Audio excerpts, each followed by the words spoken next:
ESPN Sports Radio 1300 and 92.5. Now for something completely different. We're going to bring it all together. Because that's the bottom line. ESPN Radio 1300, 92.5. It's the bottom line with Brad Taylor, presented by Stable Duel. Sports talk from a handicapping perspective. Good morning. Thank you for joining us on this Saturday. Miss Judy, please take your meds today, or I will make sure your phone rings during the Price is Right Showcase Showdown every single morning. We know how you don't like that. 859-381-1313 if you'd like to call in and join in on the conversation. You can email the show anytime, bottomlinelex@gmail.com. And you can follow us on Twitter @BottomlineLex. On today's show, yet another cavalcade of stars will be joining us. First up, Vince Stover of the Sports Stove Podcast will stop by. He'll talk Major League Baseball, especially the dumpster fire that is becoming the National League Central, NFL Draft, and his insight for a big night in the UFC. His picks on this show for UFC is red hot. So if you want to cash some tickets, that's a guy to listen to. And then later on, our old friend Keith Farmer, the lead sports anchor over at WLEX 18 Action News and the host of the BBN Tonight Show. He will join us to talk all things Big Blue Nation. And, of course, he will anchor the LEX 18 wall-to-wall, gavel-to-gavel coverage of the Kentucky Derby next weekend. So we'll ask him who he likes in that one. And, of course, our Mac Daddy Stogie Picks, presented by Jake's Cigar Bar, the most profitable segment in Lexington radio. All that and much, much more coming up on this week's Saturday edition of Lexington's fastest-growing sports talk radio show. But first, self-awareness. We say it on this show all the time. We say it in real life. It's very important in life to be self-aware. Know who you are. Know who you're not. Play to your strengths. And don't try to be somebody you're not. Seems simple, but sometimes it can be a lot more difficult than you think. All kinds of things like ego, pride, money, power, fame, all kinds of keeping up with the Joneses mentalities, all kinds of things can get in the way. Terence Clark passed away this week, and it's terrible. He's a 19-year-old kid. No 19-year-old kid deserves to not be with us any longer. And we were critical of him on this show. You know, why did he only play 7 regular season games? How did he mysteriously recover right before the SEC tournament began? And why is he going pro after such an underachieving season, many thought here at Kentucky? And all those questions we raised on this show earlier this year, they all seem silly now.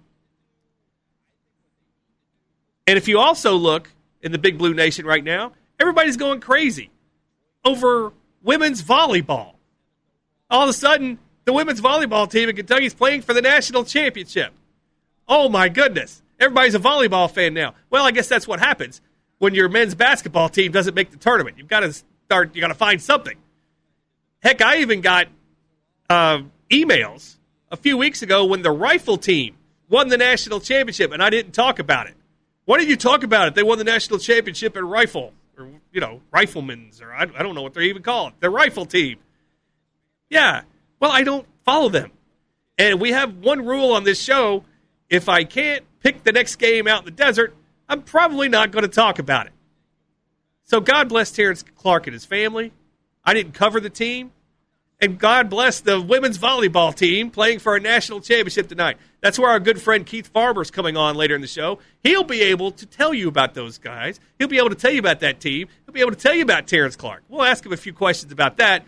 But somebody like me, I didn't cover this team. I watched them on television just like you did. I'm trying to pick the games. And, of course, I can't pick women's volleyball. What do I know about them? Unless Gabby Reese is on this team. Google it, kids. I don't know anything about women's volleyball. So that's why we have people, intelligent people, coming up later in the show that actually watch these teams this year, that actually covers these teams. We'll ask Keith Farmer about those later on in the show. Us trying to comment on Terence Clark and us trying to comment on women's volleyball, it's just disingenuous. So we'll leave it to the people who are the experts. And that's the bottom line on that. But on a brighter note, if there is such a thing as a brighter note, if you're coming off something like that, well, it's not that bright. because we're going to talk about the Cincinnati Reds. Enough silliness. The actionable information. Reds and Cardinals last night from St. Louis. The Reds lost game 1 of this series, 5-4 last night.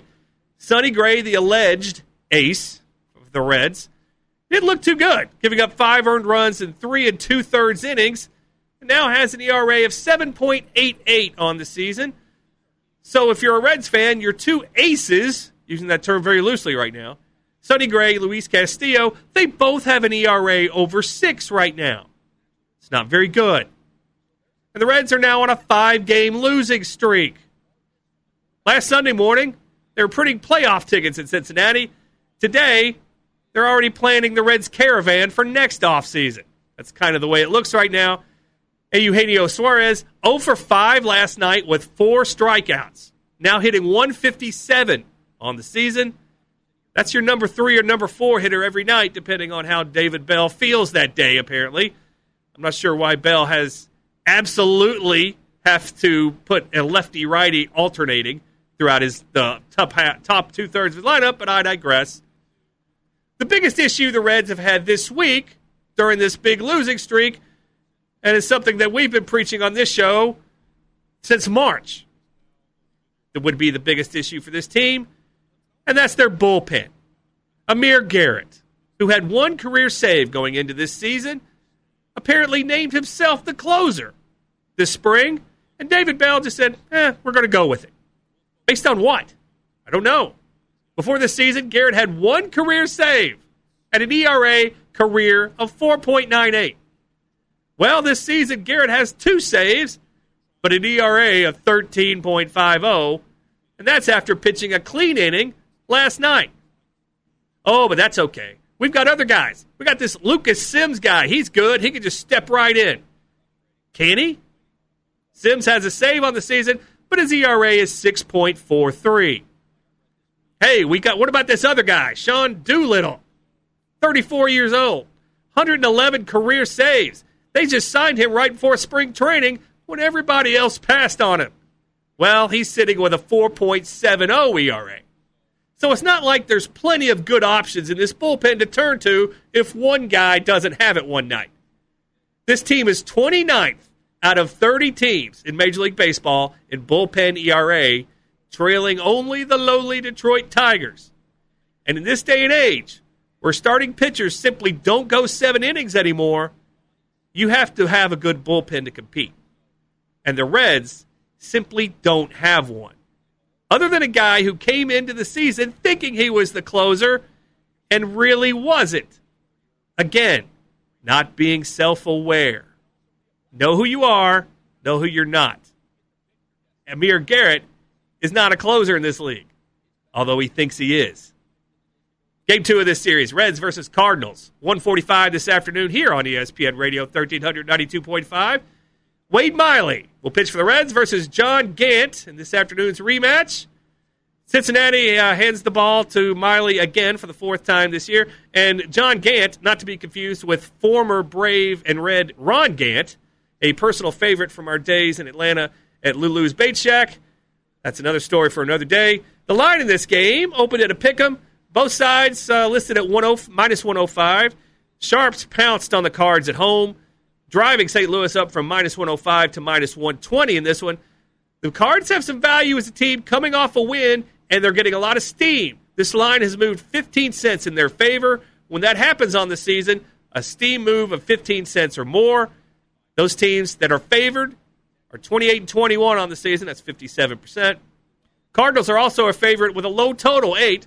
Apparently the weather is going to be an issue today. Forecast calls for mid-50s, some rain and wind blowing in from the outfield, so looking to take the under. And you also want to take favorites when you have low totals because it's more likely to come from the better team that runs well in those. Wade Miley for the Reds. He's been the second best pitcher for the Reds this season, but that's not saying a whole lot at this point.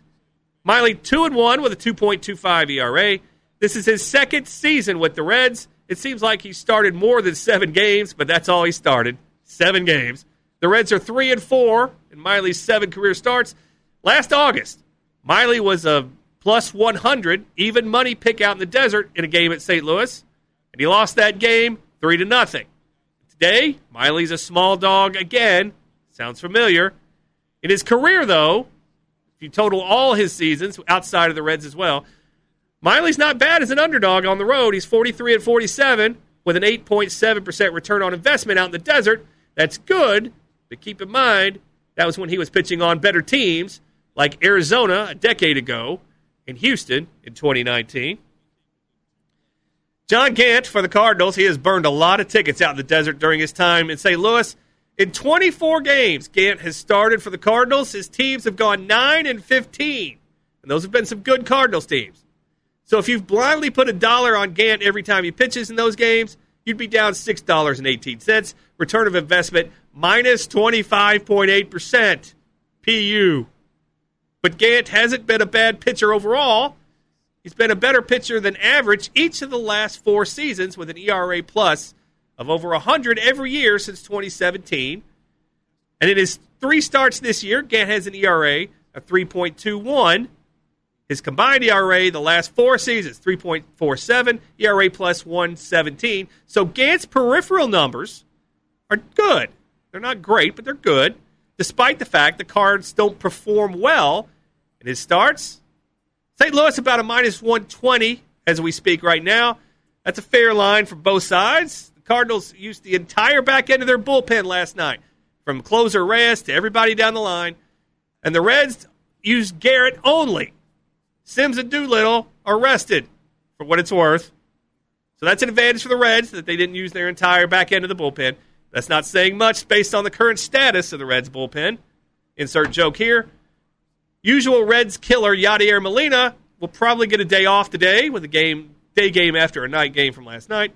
If the Reds get over plus 120 in this one, which they probably will at some point before game time, we might go with the Reds having some value in this one with Wade Miley. Otherwise, this is a game where I don't trust the Reds bullpen at anything close to even money. Because Wade Miley has pitched very well this season, but he only averages 5.1 innings per start. That means the bullpen has to get 11 outs. Good luck with that in a close game. And that's the bottom line. ESPN Radio 1300, 92.5. The Bottom Line with Brad Taylor, presented by Stable Duel. Sports talk from a handicapping perspective. Let's get to our Mac Daddy Stogie picks for the day, the most profitable segment at Lexington Radio. Our Mac Daddy Stogie picks presented by Jake's Cigar Bar. What better way to celebrate cashing a ticket out in the desert than by lighting up a big old Mac Daddy Stogie?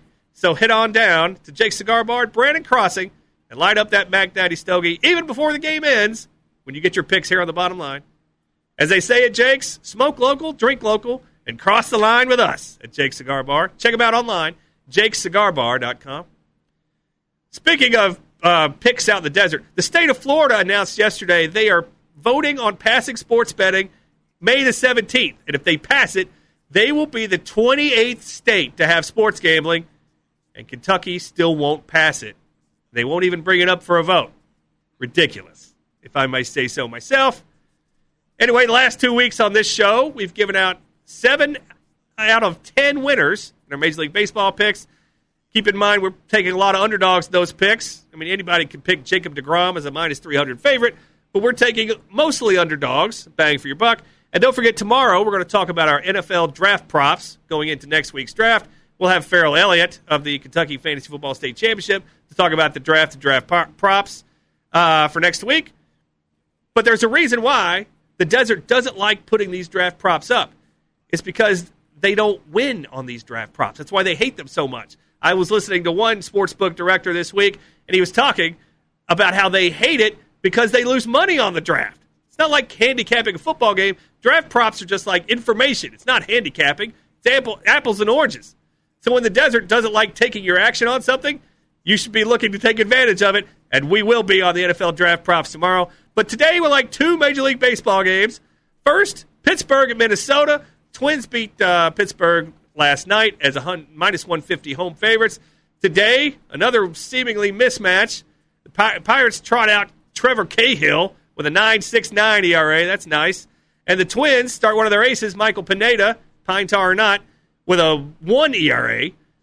Minnesota, a huge minus 190 favorite in this one. Pros have already been on Minnesota in this one. This line has already jumped up a little bit.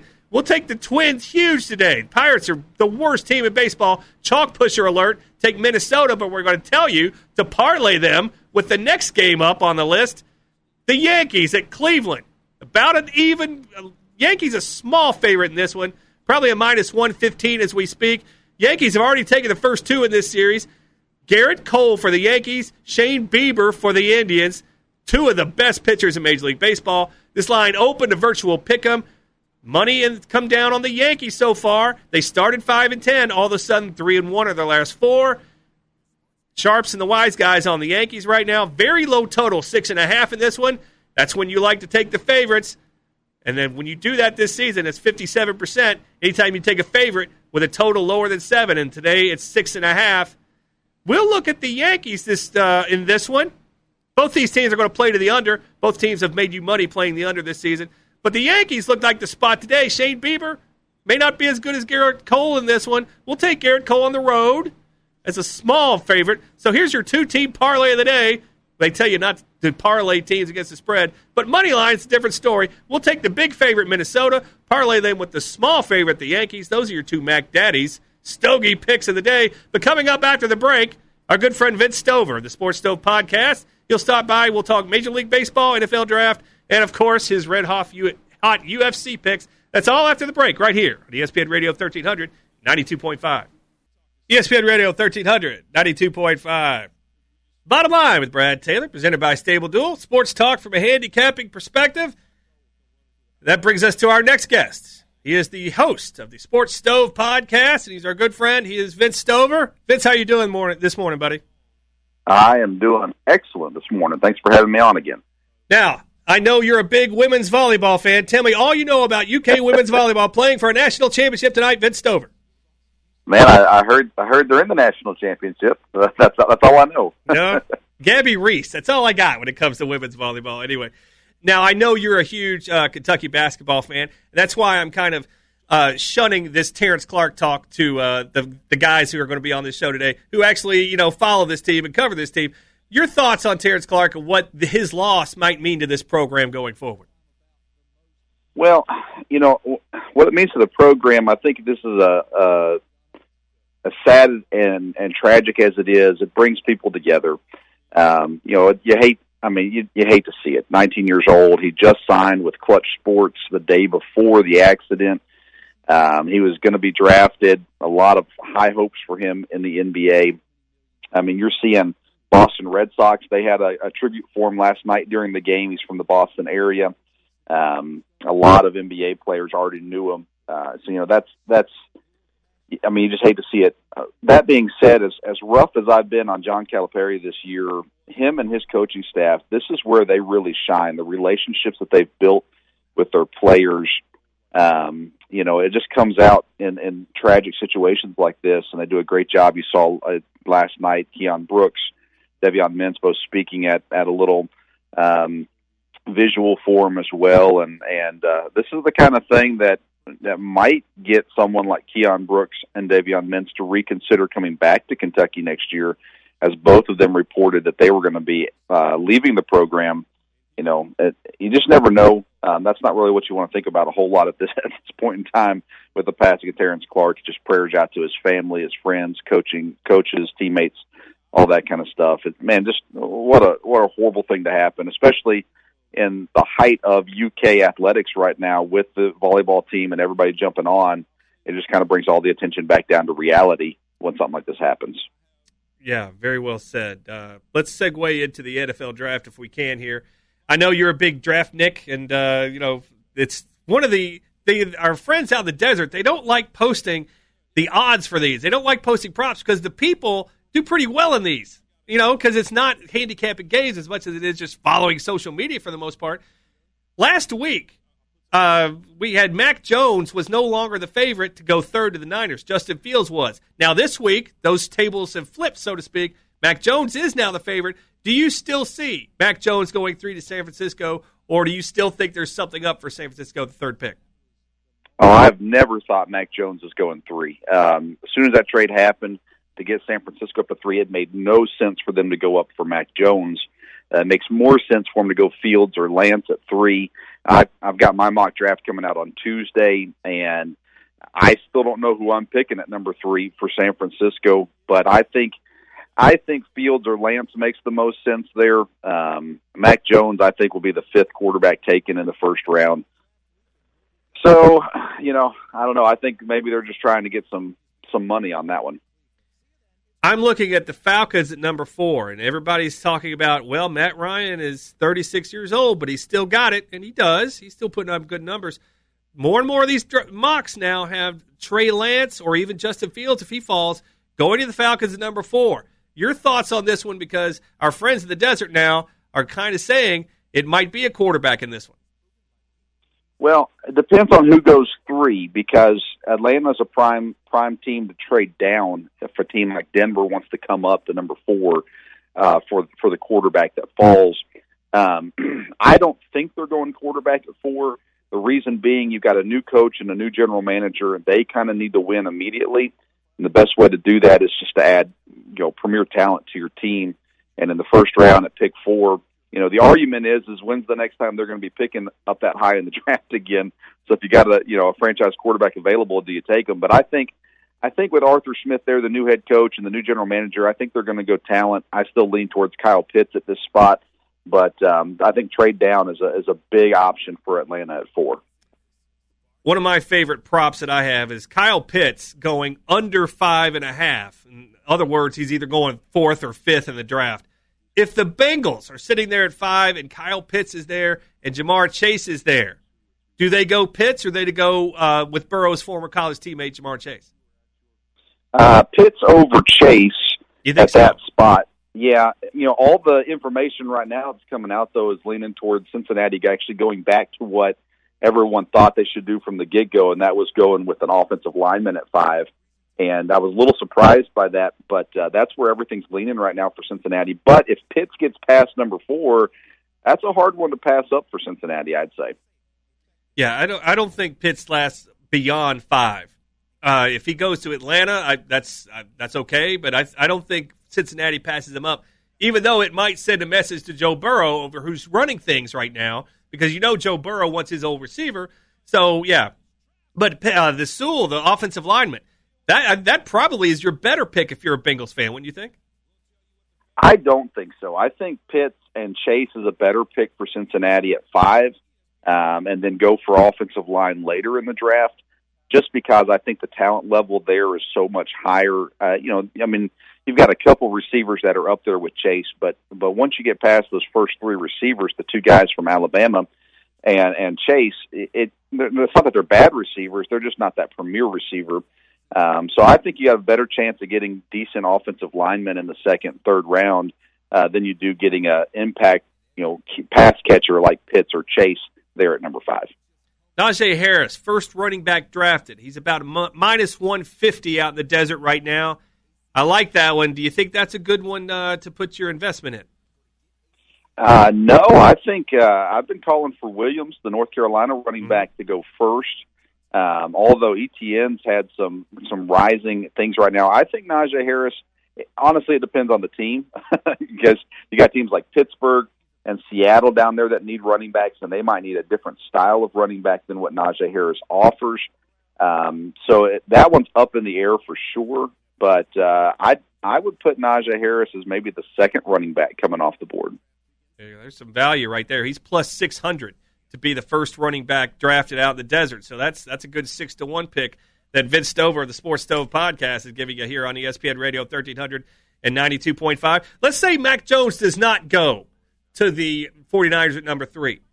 How far does he fall? Because it doesn't look like any of these teams after the Niners are going to even invest in him until it gets to maybe a double-digit pick. I think he goes in the 12 to 15 range. Everyone says New England would take him at 15, which means Washington or Chicago, good chance they would trade up to get him in that 12 to 13, 14 range. If he doesn't fall all the way to 15 to New England. I think New England's been playing their cards great. Everyone's saying they're going to trade up. They don't trade up. It's not what they do. And so I think they're playing it so that another team will give up picks and move up the board to get Jones, and then that'll leave better options for New England at 15. So I say he goes between 12 and 15, somewhere in that range. What's your one big, shot caller type prediction for this draft, Vince Stover? Man, it's an intriguing draft for sure. My big thing I think that I have going on right now is the offensive tackle from Notre Dame, Liam Eichenberg. Mm-hmm. I think he's going to jump up. He's going to go in the 20 range, in the mid-20s. But I have him going ahead of some of the other guys that are ranked above him on most people's boards. So I think he jumps up. But you're going to see an interesting run on defensive players in the middle of the first round. Not a whole lot of defensive players going to go early until the cornerbacks start coming off the board around 11 or so. Yeah, that's number of offensive players going in the first round, over 17.5. That's one that I've been looking at for a lot. But, yeah, so it's going to be a very interesting draft this week. Make sure to check out Vince Stover's podcast. He's going to talk all NFL draft, but right now he's going to give you his UFC picks. You got 60 seconds, buddy. Go. All right, what a great card. UFC 261, sold out, Jacksonville, Florida. Kamaru Usman, Jorge Masvidal. That one's easy to pick. Usman at minus 400. Maybe no value, but he's the winner there. Two other championship belts on the line, Zhang Weili versus Thug Rose Namajunas. I have a hard time picking against the champs, so we're going to go with Weili there. Valentino Shevchenko at minus 470. No value, but she's winning that fight as well. The fight to watch, Uriah Hall versus Chris Weidman, plus 115 for Uriah Hall, minus 135 for Weidman. I'm going Uriah Hall with a slight dog there as my pick. Otherwise, it's pretty much all chalk on the UFC card tonight. He's Vince Stover. He's been giving you some really good picks in the UFC the last few weeks on this show that he's done it. Vince, thanks so much. Tell us where we can find you on social media and your podcast. At Sports Stove on Twitter. The podcast this week will be live Tuesday night at 7 p.m. For the Mock Draft Spectacular. So make sure you find us on Twitter at Sports Stove or on Facebook, the Sports Stove Podcast. Wait a minute, where did you get this spectacular? I know exactly where you got this. I seem to remember somebody else having a bracketology spectacular a few weeks ago. Yeah, I'm calling you out on that one. You totally copied me. He's Vince Stover. He's our good friend. Vince, thanks for joining us this morning, buddy. Thanks, Brad. All right, bud. That's Vince Stover, the Sports Stove Podcast. We thank you for joining us. Coming up after the break, it's Keith Farmer of WLEX 18 and Big BN tonight. He'll be talking about the Derby and all things Kentucky sports. Coming up next here on ESPN Radio 1300 and 92.5. ESPN Radio 1300, 92.5. The Bottom Line with Brad Taylor, presented by Stable Duel. Sports talk from a handicapping perspective. And our next guest needs no introduction to any sports fan here in the Lexington area. He is the lead sports anchor of the LEX 18 Action News. He is the host of the BBN tonight. And next weekend, he will be anchoring the LEX 18 wall-to-wall, gavel-to-gavel coverage of the Kentucky Derby.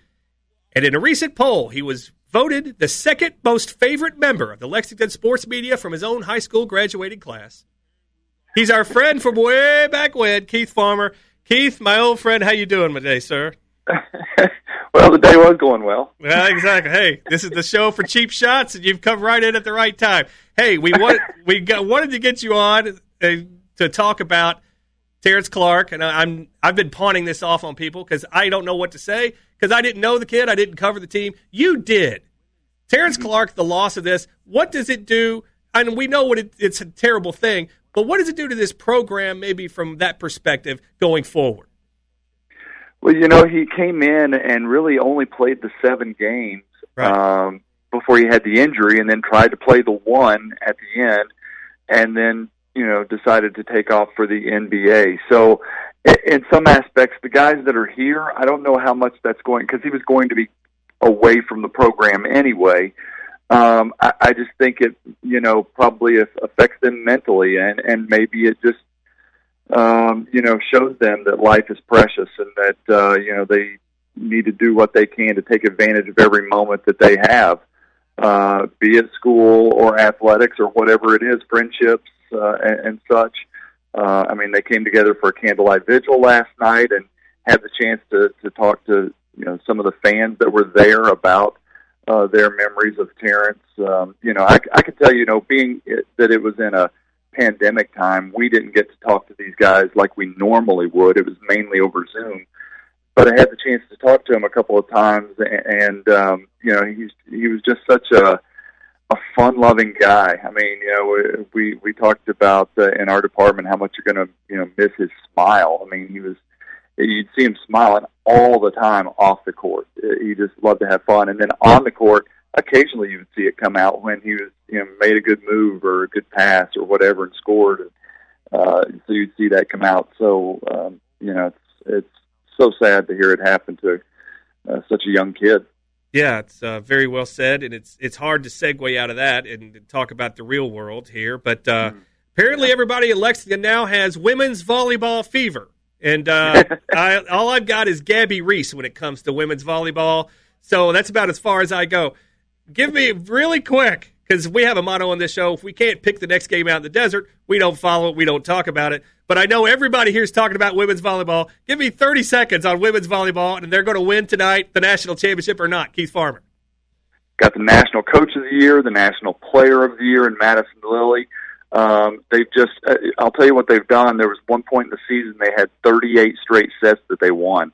That means 3-0 matches every night out, just sweeping teams. And then they were on about an 18-0 run all the way from their last loss until the other night against Washington. They lost one set. So, I mean, they are just steamrolling people right now. Obviously it's going to be a little more difficult, when you go up against a team like Texas. They're really, really tall along the front line. So I think Kentucky can get it done because I think they have been doing it all year. But we'll see if they can handle the size. Wait, isn't every volleyball team tall at this point? What do you mean they're very tall? Of course they're tall. They are, but then there's Texas tall. Well, there you go. Well, there you go. Take that one to the desert. Yes or no? Do they win, Kentucky? Do they win this tonight? Yes. Of course you'll say yes. Yeah, anybody. I do, because I just think that this has been a team that has adapted to a lot of situations. And not only that, I'm not sure that Texas did this at all, but Kentucky played that fall season, took the break, and then came back and played, a spring season, which they never do because it always ends in the fall. So they've really adapted to a lot of situations. They have the number one ranked recruiting class in the country, and they're contributing. They're not just, sitting on the bench. They're coming in and playing. Now, see, that's expert insight you don't get anywhere else regarding women's volleyball. Here on the bottom line, actionable sports information out in the desert. Keith Farmer said go out there and take Kentucky volleyball big tonight. Let's get to some real actionable information. We've got horse racing next weekend, and you're going to be hosting both the Kentucky Oaks and the Kentucky Derby next weekend up in Louisville. Is it going to be any different this year? I mean, the percentage of people, do you foresee it a little bit differently in terms of just like fans in the stands kind of aspect? Yeah, last year it was only the connections to the horses, which was last year being September, right, which was weird. But yeah, it was really eerie and strange to be sitting right next to the paddock and not have 7-8 people deep looking at the horses trying to figure out who they're going to bet on. And it was just occasional people would walk by, and it was like being out there on a typical spring meet or a fall meet maybe, when there's no derby action going on and you've got just a handful of people out there watching a little bit of horse racing. So it was really, really strange. I think it's going to be, quite not quite full, but I think we're going to see, a lot more people walking around. You're going to see more of that spirit of the Kentucky Derby and everybody dressed up and all that. So I think it's going to be a lot more fun this year. What's the percentage they're going to have up there? Percentage? Yeah, I've had some other people ask me that, and I wanted to say it was 50, but I could be wrong on that. I need to double check that because I am getting asked that quite a bit. Yeah, well, if clowns like me are asking that question, I can promise you there's a lot more clowns out there just trying to figure out what's going on. As far as action now, we're trying to get some actionable information. Keith Farmer, who claims that he had all the winners a couple years ago at the Derby, but couldn't get any action on him because he was on television. Oh, yeah, the terrible excuse. I know. I was strapped to the mic and the earpiece and all that. They're calling on me every couple of seconds, and I picked out the first 4, and then all of a sudden I went cold after that. Luckily I couldn't bet on any of them, so I didn't win and lose. Well, you got phones. There's no excuse. You've got a phone. You could do it. Just sitting right while you're on TV, you could do it. Just show the people. Yeah, exactly. I need winners. I need some tickets cashed, Farmer. And I'm not big into this. You're big into this horse racing stuff. I'm kind of like a fringe person, listening to experts, using that term very loosely when it comes to you. So I need winners for this Derby. Who do you like going forward next Saturday? Run for the Roses. Please use that very lightly because I am no expert here. Well, I'm trying to help you. I know this, but I'm just trying to help you to the public out there that's listening. Thank you. Thank you so much. Anything for you, buddy, yes.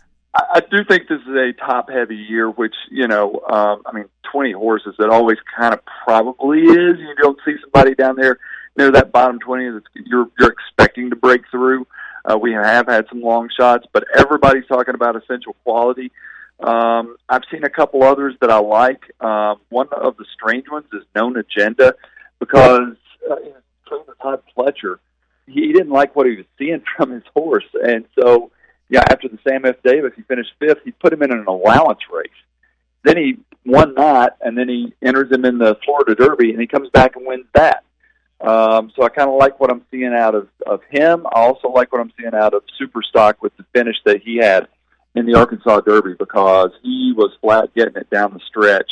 And I just really thought that, the way he ran down the competition, the way that he galloped out there, I thought he looked like kind of, one of those horses that could be one to beat. Who are the Baffert horses? That's the ones I always look at. Who are the Baffert horses in this one? Yeah, so Baffert only has the one horse. Is it Medina Spirit? I'm sitting here blanking out on it, but I think that's who he has. I'm trying to find it real quick for you. But, Baffert does have that chance, though, right, to anytime he's got one in there. Medina Spirit is the name of it. Came in second in the Santa Anita Derby. And I think you're right. Anytime he's got one in there, you've got to expect there's a chance. He thought about putting a second one in there, but decided not to. So this is his only focus is on this one and trying to win a 7th Kentucky Derby. Become most all time. Well, you danced around it very well, Farmer. You mentioned a lot of names. You gave me a lot of stuff, but you didn't say who's going to win. I need winners. This is the bottom line. This isn't just the pomp and circumstance. This is the bottom line. We're trying to cash tickets here. I need a winner. Okay, let me give you your trifecta. Now we're talking. Now we're talking, Keith Farmer. There you go. So I certainly wouldn't put Sainthood in yours, but I'd probably put Hidden Stash. Great little story of a group that has come through, and now this is your long shot, okay? This is your long shot, Hidden Stash. Great little group that's come through. They just wanted to get into horse racing, and all of a sudden, mainly they trained fillies, and then all of a sudden they had this one colt, and boom, he's in the Derby, and they're just like, wow, this is awesome. So you got one there. Hidden Stash. Hidden Stash. I'm looking at something right now. It says 40-1 on the future line. That's what I said. It's going to be your long shot. Well, there you go. Long shot. That's what we like. That's what we like. Going out on a limb, Keith Farmer. He's been. He's got a proven history, somewhat proven. He claims he had the winners, but he couldn't get any action on them. So was it proven? I don't know. But yes, Hidden Stash, 40-1 right now to at least one of them. Oh, we got two more. Then go ahead. I'm giving you your trifecta. Oh, right? Well, I'm sorry. I apologize. Keep going. Yeah, exactly. And then we're going to give you Superstock, which I mentioned, finished really strong in the Arkansas Derby. Steve Aspew's in the trainer there, and I think he's going to get it done. And then just for you, I know you always have that Known Agenda, and so Known Agenda, the Florida Derby winner. Again, Farmer, the cheap shots. You need to watch those when you get on this show. But Known Agenda, 12-1. And Superstock 10-1 right now on the futures. So you're looking at 3 double-digit odds to put in your trifecta, ladies and gentlemen. Highly motivated, Superstock, Known Agenda. There you go. Hidden Stash. Hidden Stash. Desert? Those are from the desert right now. Hidden Stash is 40-1, Superstock 10-1, Known Agenda 12-1. So, there you go, ladies and gentlemen. That's good info. I mean, anybody can sit here and pick all the favorites that, hit 1, 2, 3. Now, when we're looking for something it's worth our while, Keith Farmer is giving us that kind of information. Yeah. So, when that race is over, we can cash our tickets and go out and have a good time that night because Keith Farmer's giving us some winners. That's what we're looking for here on the bottom line. Anything else? Do you know anything about the Oaks, maybe? You can give us a little Oaks inside info before we hit that one. No, I really haven't gone head first into the Oaks yet. I've been solely this last week preparing for Derby, and then this next week's when I'm going to dive into the Oaks. So I can't give you anything solid there. I apologize. That's all right, but you gave us a good trifecta there. We know you covered, moving on from the Derby for a minute, we know you covered Kentucky football this spring, and I know that you're big into them, and I know you're going to talk about them all summer long on BBN Tonight. Who's the quarterback this fall? That's all I care about right now. I think right now I would lean towards Bo Allen being the quarterback. Just from some of the things I'm hearing, I don't think they've picked anybody yet. But then you got to wait until the fall because you got Will Levis who's transferring in from Penn State. And, sounds like, he's got a little bit of experience. He's also got a big arm, and so we'll see what happens when that competition gets going then because, as of now, even Nick Scalzo has evidently looked pretty good here in the spring. So you're talking about 3 quarterbacks right now that sound like they're somewhat in the mix. And then you're going to bring in Will Levis in the fall, and it's going to be a 4-man battle. Looking at their schedule, Kentucky football for this fall, if I said 7 wins and said over or under 7, what would you say? I'm going to go over on this right now. Going over, okay? Yeah. Why is that? In talking to the coaches, and that includes Coach Stoops, you don't usually get a lot of excitement. He reins things in, and so when he shows a little bit of excitement like he did in the spring about what he's seeing from his team, then I think that gives me, thoughts that he's happy. He likes what he sees. It's something he hasn't seen, and that he feels like they can get it done. And this has been a program that has steadily improved. And I know last year was just kind of a strange year, and I know that it was, tough being all SEC. But I don't know. I just feel like this is a program that people are talking about, and that trickles down to the recruits that are now picking Kentucky and what they're doing on the recruiting trail, which won't show up this year. It's just been amazing, and he's got a lot of seniors. There are some holes they've got to plug, at linebacker and defensive line, and things like that. But there's a lot of excitement about this offense, which nobody's seen yet either. So, if the offense shows up as delivered and some of the players show up as delivered, then I feel like this team can get some wins. This team's all about the quarterback right now, and it's been all about the quarterback even since they've. Even since the Big 10-3 season, it's been all about this quarterback situation and how they've had it and they haven't had it. So I can't say 8 wins or more if I don't know the quarterback situation going in. So that's the only thing keeping me away from it because so much, especially college football, depends on your quarterback. But Keith Farmer says 8 or more wins for the Cats this year, and he also gave us a great trifecta for the Derby: hidden stash, super stock, and known agenda. Caught a couple of cheap shots in there about me with those, but that's okay. We're just trying to cash tickets. Keith Farmer, host of the BBN Tonight. I should have. I know you got a new co-host on that show. Very upset. You might hear from my HR department on that one that I was not considered for as your co-host on that show. Very upset at that. I thought it's a crime that I never got an answer to my hundreds of submissions of my resume for that.